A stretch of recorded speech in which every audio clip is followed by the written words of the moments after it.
നീ എന്തെങ്കിലും നോക്കണ്ടോ? നോക്കണുണ്ട്, പക്ഷേ എടുക്കാൻ ഉദ്ദേശിച്ചു. എന്താ പുതിയ വാങ്ങിയിട്ടൊരു കാര്യമില്ല, ആവശ്യത്തിന് ഉപയോഗിക്കാൻ പറ്റില്ല, അതിനടുത്തോണ്ട് പോകും. ഇതന്നെയാ നിങ്ങളെ രണ്ടുപേരെയും പറ്റി പറയണത്. എന്നെ കുറിച്ചായിരിക്കില്ല, അവനെ കുറിച്ചായിരിക്കും. നിന്നെ കുറിച്ചും ഇതന്നെയാ പറയണേ. ആണോ? പക്ഷെ എന്തായാലും വേണമെങ്കിൽ ഷർട്ട് എടുത്തോ, ഞാൻ പേ ചെയ്തോളാം. നിർബന്ധമാണോ? നിർബന്ധിക്കാം. എന്നാ നോക്കാം. എന്നാ എടുക്ക്, ഞാൻ lady സെക്ഷനിലുണ്ടാവും. Okay.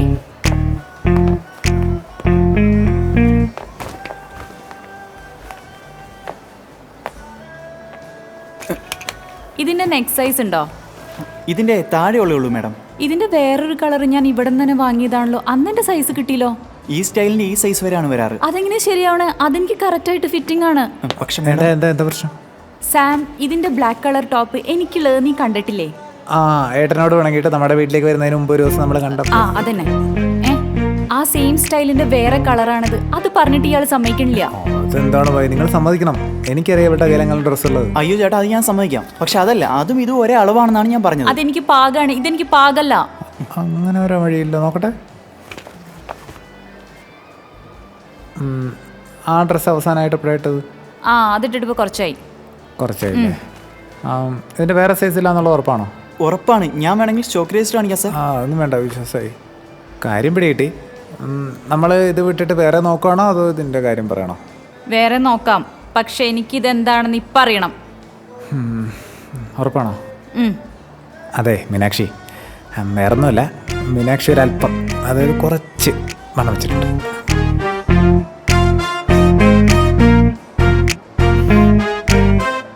Sir feedback please.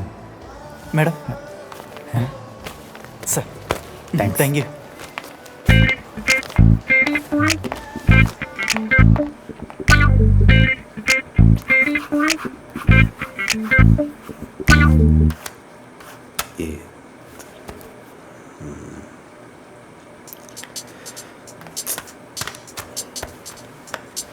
എന്താണ്? വിശക്കുന്നുണ്ടാ? എൻ്റെ വിശപ്പും താക്കെ പോയിട്ട് കുറേ ദിവസമായിടാ. കഴിച്ചോ? എന്താ കാരണം? ഞാനീ ഹൊറർ എഴുത്ത് നിർത്തിയാലോ എന്ന് വിചാരിക്കണം. പേടിച്ചിട്ടാണോ? പേടിച്ചിട്ടൊന്നുമല്ല. നിങ്ങളൊക്കെ സത്യം പറ. അത് ഈ ഒറ്റയ്ക്കിരിക്കുമ്പോഴൊക്കെ ചെറുതായിട്ട്. പിന്നെ രാത്രി ഇരുട്ടൊക്കെ ആവുന്ന സമയത്ത്. നീ ചിരിക്കണ്ട, ഒരെഴുത്തുകാരൻ്റെ ബുദ്ധിമുട്ട് നിനക്കറിയില്ലോ, നീ എഴുത്തുകാരനല്ലോ. എടാ, പക്ഷേ ഇതെനിക്ക് മനസ്സിലാവും. ചെറുപ്പത്തിലെ അച്ഛൻ എൻ്റെ പേടി മാറാനായിട്ട് രാത്രി പറമ്പിൽ പോയി മൂത്രമൊഴിക്കാൻ പറഞ്ഞു. അയ്യോ, അപ്പം മൂത്രമൊഴിച്ചു? അപ്പൊ രാത്രി ഇരുട്ടത്തോടി പോകുമ്പോ ഇതേ മാനസികാവസ്ഥയോടെ ഞാനും പോയിട്ടുണ്ട്. അതിനെയാണ് നമ്മള് പേടി എന്ന് പറയുന്നത്. എടാ, നീ എഴുതുന്നൊരു കഥയല്ലേ, അത് നീ നിന്റെ മനസ്സിലാദ്യം പറഞ്ഞ് മനസ്സിലാക്കുക. മനുഷ്യനോടൊക്കെ പറഞ്ഞു, എന്നിട്ട് ആദ്യമൊക്കെ കേട്ട്. പിന്നെന്ത് പ്രശ്നം വെച്ചാലേ, ഈ എൻ്റെ അത്രയും ധൈര്യം എൻ്റെ മനസ്സിനില്ല.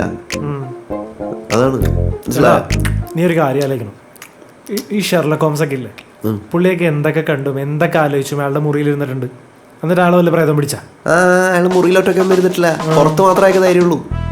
എടാ, മുറിയിലൊട്ടൊക്കെ ഇരിക്കാൻ പേടിയാണല്ലോ. അയാളെ മറ്റേ കാര്യസ്ഥനല്ലേ, വാട്സൺ, അയാളെ കൂടെ കൂട്ടിയിരിക്കുന്നത്. അങ്ങനെയാണെങ്കിൽ നിന്റെ കൂടെ ധൈര്യം വരാനായിട്ട് ഇവിടെ ഒരു വാട്സൺ കിടപ്പില്ലേ? വാട്സണോ? സാമാ? എടാ, ആ പണ്ടാരക്കാലം രാവിലെ വേണ്ടിയിട്ട് അവനെ മറ്റേ വലിയുണ്ടല്ലോ, യോഗാവലി, അത് കേട്ട് പേടിച്ചിട്ടാണ് ഞാൻ പലപ്പോഴും എഴുന്നേക്കുന്നത്. ആ പിശാചിനെ കണ്ട് രാത്രി ആ കണ്ണടയും ബർമുടയൊക്കെ വെച്ച് തപ്പി നടക്കുന്ന കണ്ടിട്ടുണ്ടെങ്കില അപ്പൊ ഞാൻ മരിക്കും. നീ പിന്നെ അടുത്ത ദിവസം ആകാശത്തേക്ക് ഒരു 4 വെടിയൊക്കെ വെച്ചിട്ട് മലയാള സിനിമയ്ക്ക് വല്ല നഷ്ടം ഉണ്ടാവും. അതിനിപ്പോൾ വല്ല ലോഹിദാസോ വേണുനാഗവല്ലിയോ വല്ല പുനർജനിച്ചത് ശരിയാകില്ല. അതെ അതെ, കുറച്ച് വിഷം എടുക്കട്ടെ. എന്താണെന്ന്? കുറച്ച് വിഷം എടുക്കട്ടെ എന്ന് തോന്നുന്നുണ്ട്. എടാ, ഞാൻ ചുമ്മാ പറയല്ല, സത്യമായിട്ട് എന്തോ ഒരു കുഴപ്പമുണ്ട് ഇവിടെ. ഭയങ്കര ഒരു നെഗറ്റീവാണ് ഇവിടെ, മനസ്സിലായ? അതാണ് ഞാനിത് എഴുതാത്തത്. നേര് പണി ക്രീമ, നീ ഇത് എഴുതണ്ട. ആണോ? നിർത്തട്ടെ? നിർത്തി. കാരണം ഒരു മൈൻഡില്ലാതെ എഴുതിയത് വർക്കാവൂല, ഭയങ്കര നെഗറ്റീവായി പോകും. നമ്മൾ അഡ്വാൻസ് വാങ്ങിച്ച പൈസ കുറച്ച് ഞാൻ എടുത്തു, ഒരു 10-15,000 രൂപ. ബെസ്റ്റ്. അതിപ്പോൾ എന്ത് ചെയ്യും? ഒരു വഴിയുണ്ട്. ഒരു വേറൊരു വർക്ക് കിട്ടിയിട്ടുണ്ടാ, ഈ ലക്കി ചാം ഐറ്റാണ്. അത് ഈ ബാക്കിയൊക്കെ കൊണ്ടുവരുന്ന സാധനമില്ലേ, അതിൻ്റെ ഒരു പരസ്യം എഴുതി കൊടുത്താൽ കുറച്ച് കാശ് കിട്ടും. അത് വെച്ച് നമുക്ക് തിരിച്ചു കൊടുക്കാം. തിരിച്ചു കൊടുക്കുന്ന നല്ലത്. അതാണ് എത്തിക്സ്. ഇതെന്ത് സാധനം? അത് നീ കണ്ടിട്ടില്ലേ? ഇല്ല. ധനമാൻ യന്ത്ര. ആ. ഇത് ഇത് ഭയങ്കരമായിട്ട് ധനത്തെ ആകർഷിക്കും, ഭാഗ്യം വരും. ഇതുകൊണ്ട് ഒരുപാട് പേര് രക്ഷപ്പെട്ട് വലിയ ആൾക്കാരായിട്ടുണ്ട്. ഓൺലൈൻ ഇതിന്റെ വില 10,000 രൂപയാണ്. എന്നിട്ട് ആരും രക്ഷപ്പെട്ടത് മേടിച്ചിട്ട്? എടാ ഒരുപാട് പേര് രക്ഷപ്പെട്ടിട്ടുണ്ട്. ഉദാഹരണത്തിന് ഇതിന്റെ മുതലാളിയാണ് ആദ്യം രക്ഷപ്പെട്ടത്. വലിയൊരു അയാളിപ്പം കോടീശ്വരനാണ്. അയാളുടെ കയ്യിലാണ് ഇത് ആദ്യമായിട്ട് ഉണ്ടായത്. ഒരു പണി എന്നാ എന്തായാലും നീനെ കുറിച്ച് എഴുതി കൊടുക്കുന്നല്ലേ, ഒരെണ്ണം ഫ്രീ ആയിട്ട് നമുക്ക് മേടിക്കാം, നമുക്ക് രക്ഷപ്പെടാമല്ലോ. കാര്യമായിട്ട് എന്നെ പുച്ഛിക്കുകയാണ് നീ. എടാ ഇതൊക്കെ ശരിക്കുള്ള കാര്യമാണ്. എടാ ആടെ എനിക്ക് വിശ്വാസമാണ്. നീ വലിയ നിന്റെ മറ്റേ അന്ധവിശ്വാസം, ഷർട്ട് ഷഡ്ഡി അതല്ല ഇത്. ഒരുപാട് പേര് വിശ്വസിക്കുന്ന സാധനമാണ്, മനസ്സിലായോ? അവരുടെ തോർത്തിനൊക്കെ കൂടോത്രം ചെയ്തിട്ട് ഞങ്ങൾ ഈ മോഡേൺ അന്ധവിശ്വാസികള് ഈ ചരടിലും കിട്ടിയിലൊന്നും വിശ്വസിക്കാറില്ല. പക്ഷെ എടാ നീ നോക്കിയടാ, ഇതിൽ എന്തോ നിന്റെ രക്ഷപ്പെടുത്താനുള്ള എന്തൊരു സംഭവം ഉണ്ട് ഇല്ലേ? കണ്ടിട്ട് എന്താ തോന്നുന്നില്ലേ? അതിന്റെ ഒരു തിളക്കവും അതിന്റെ ഒരു കറക്കവും കണ്ട ഞാൻ കണ്ട്. എന്നാ നീ അതിലേക്ക് തന്നെ കോൺസെൻട്രേറ്റ് ചെയ്ത് ഒരു കഥ എഴുതി ഉണ്ടാക്ക്, പൈസ ഉണ്ടാക്ക്. പരസ്യമാണ്. ഉണ്ടാക്ക് പൈസ ഉണ്ടാക്കി കൊടുക്കണ്ടേ? നോക്കിയേ,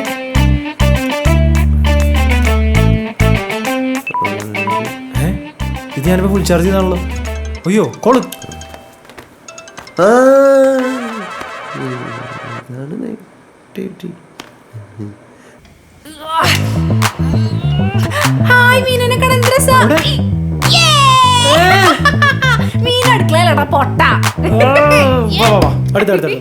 ചിരിക്കൊന്നും പറ്റത്തില്ല. ഇനി ഫുഡ് കഴിച്ചിട്ട് പിന്നെ ഓരോ നമ്പർ പറ്റിച്ചിടും. എന്തൊരു കഷ്ടമാണത്. ഞാൻ ഭക്ഷണം ഉണ്ടാക്കണം, വിളമ്പും വേണം. അതിന് നീയാണ് എന്ത് ഫുഡ് ഉണ്ടാക്കിയത്? ഫുഡ് ഉണ്ടാക്കിയത് ഇന്ന് ഞാനല്ല. പിന്നെ ആരാണ്? ഇന്ന് ഫുഡ് ഉണ്ടാക്കിയത് ഭാഗ്യം. ഭാഗ്യോ? ഭാഗ്യം, ലക്കി.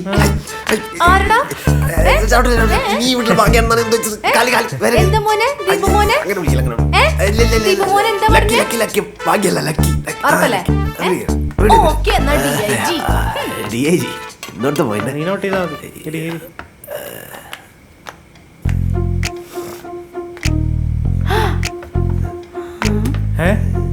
ഇതെന്താണ്? ഇതാണ് വൈറ്റമിൻസ്. അപ്പൊ ഇതോ? മിനറൽസ്. ഇത് പ്രോട്ടീൻ. ഇതെന്താ ഇങ്ങനെ കഴിക്കണേ? ഇങ്ങോട്ടോക്കെ ഇതുണ്ട്. ഇതെന്താണെന്നറിയോ? ഇതാണ് ചോർ, കാർബോഹൈഡ്രേറ്റ്സ്. അല്ലടാ എന്ത് ഇങ്ങനെ കഴിക്കണേ? ഞാൻ എന്നിട്ട് ഡയറ്റിലാ. ഡയറ്റിലോ? എന്തിന് ഡയറ്റ്? എന്തിനാ തെങ്ങുമ്പോ കയറാൻ? ഡയറ്റ് എന്തിനാ സാധാരണ ആൾക്കാർ എടുക്കണേ? വണ്ണം കുറയ്ക്കാൻ. അതെനിക്കറിയാം. അല്ല നീ എന്തിനാ ഡയറ്റ് ചെയ്യണ? എനിക്ക് ഡയറ്റ് വേണവി. എനിക്ക് പെർഫെക്റ്റ് ഫിഗർ ആവണം. നീ പെർഫെക്റ്റ് ആടാ. നീ പെർഫെക്റ്റ് അല്ലാന്നത് സാമ പറഞ്ഞ. അത് അങ്ങനെയല്ലത്. പിന്നെ പിന്നെ എന്താടാ നീ എന്റെ പെങ്ങളെ കുറിച്ച് പറഞ്ഞത്?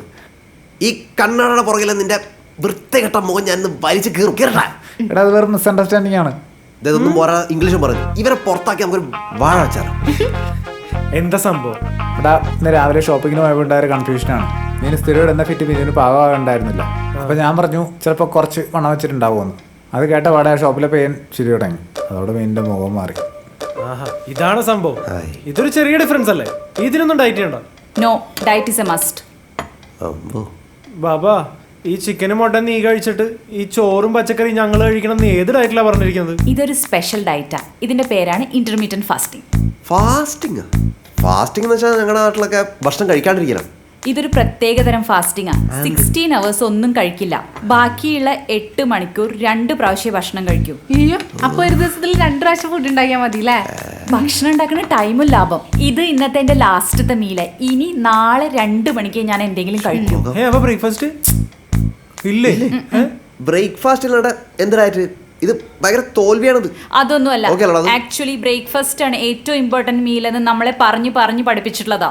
ആര് പറഞ്ഞു? കൊമേഴ്ഷ്യൽസ്, പരസ്യങ്ങൾ. മനസ്സിലായില്ല. മനസ്സിലാവും, ഗൂഗിൾ ചെയ്ത് നോക്കിയാൽ.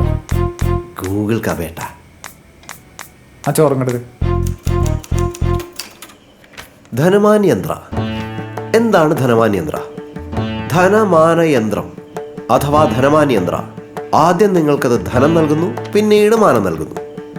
ധനം നൽകുന്നു. അയ്യോ, അപ്പം അത്രയും കാലം മാനമില്ലാന്ന് കസ്റ്റമറിന് ഈഗോ അടിച്ചോ.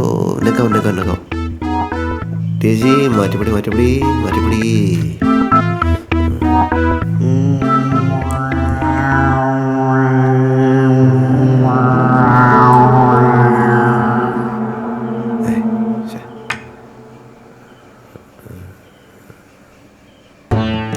നിങ്ങൾ മനസമാധാനം ആഗ്രഹിക്കുന്നുണ്ടോ? ധാരാളം പണം വന്നു ചേരുമെന്ന് നിങ്ങൾ പ്രത്യാശിക്കുന്നുണ്ടോ? ഉടൻ ഓർഡർ ചെയ്യൂ ധനമാൻ യന്ത്ര. ധനമാൻ യന്ത്ര ജീവിതത്തിൽ പ്രവർത്തിച്ച മായാജാലങ്ങൾ തിരിച്ചറിയാൻ ചിലരുടെ അനുഭവങ്ങൾ നമുക്ക് നേരിട്ട് കാണാം. ഒറീസക്കാരനായ രാമു ഒരു പാവം മരം വെട്ടുകാരനായിരുന്നു. എന്നിട്ട് രാമു സ്റ്റക്കായി.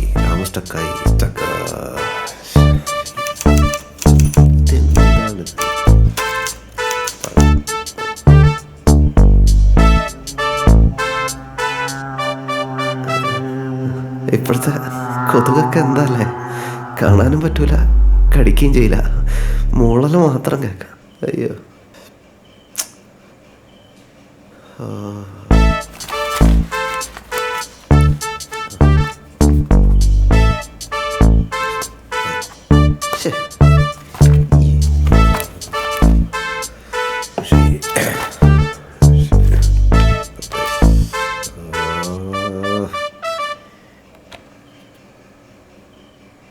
എടാ സാമ, എടാ എൻ്റെ സാധനങ്ങൾ ഉപയോഗിച്ചു, പക്ഷെ തീർന്ന മാറ്റിയൊക്കെ ഞാൻ പറഞ്ഞിട്ടാ.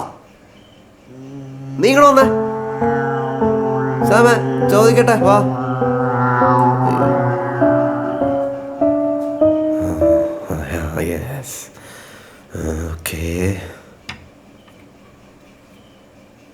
ഹൊറർ സ്റ്റോറി എഴുതാൻ തുടങ്ങി തൊട്ടെന്നെ വേട്ടയാടുന്ന അദൃശ്യശക്തികളെ അകറ്റി നിർത്തണേ ധനമാൻ യന്ത്രമേ.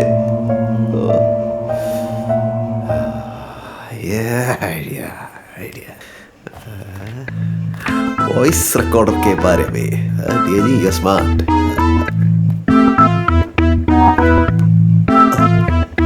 നമുക്ക് ചില ഉപഭോക്താക്കളുടെ അനുഭവങ്ങൾ കേൾക്കാം. ഒറീസക്കാരനായ രാമു ഒരു പാവം മരം വെട്ടുകാരനായിരുന്നു. ഘോരവനത്തിൽ മരം വെട്ടിക്കൊണ്ടിരിക്കുമ്പോഴാണ് രാമുവിന് മൊബൈലിൽ ഒരു നോട്ടിഫിക്കേഷൻ വരുന്നത്. അതെ, അത് ധനമാൻ യന്ത്രത്തെ കുറിച്ചായിരുന്നു.